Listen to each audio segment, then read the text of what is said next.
Bagaimana jika besok presiden dilengsarkan? Apa yang akan terjadi? Untuk menjawab itu, kita perlu belajar dari sejarah. Indonesia sudah 2 kali mengalami presiden yang jatuh dari kekuasaannya. Pertama, Soekarno. Setelah peristiwa G30S 1965, posisinya melemah. MPRS pada 1967 akhirnya mencabut mandatnya dan mengangkat Soeharto sebagai pejabat presiden. Dampaknya besar. Negara masuk ke Orde Baru, penuh kontrol politik, tapi juga stabil secara ekonomi di awal. Lengsernya Soekarno mengubah wajah Indonesia dari demokrasi terpimpin ke rezim yang sangat kuat di tangan militer. Lalu Soeharto, 1998. Krisis ekonomi menghantam, mahasiswa turun ke jalan, rakyat kehilangan kepercayaan.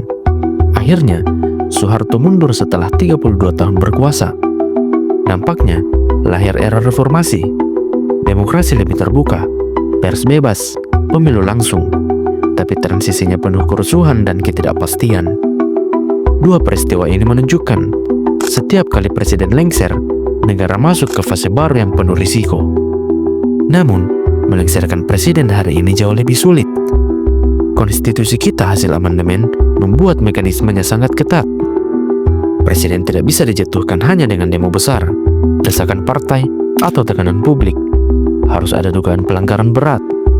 Mekanismenya, DPR mengajukan tuduhan, Mahkamah Konstitusi mengadili, dan keputusan final ada di MPR.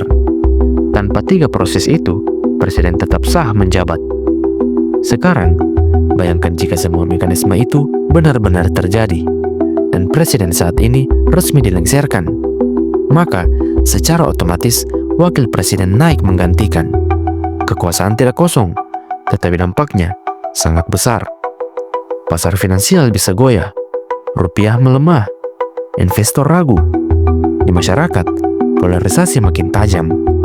Ada yang merasa kemenangan tercapai, ada yang kecewa, dan tidak sedikit yang bisa turun ke jalan. Dunia internasional pun akan menyorot tajam. Apakah Indonesia mampu menjaga stabilitas? Jadi, jika besok presiden benar-benar dilengsarkan, itu bukan sekedar pergantian tokoh. Itu akan menjadi ujian besar bagi demokrasi kita. Apakah transisi berjalan tertib atau justru menjerumuskan kita ke krisis politik baru?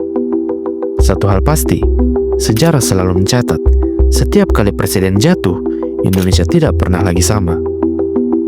Bagaimana pendapatmu? Tulis di kolom komentar.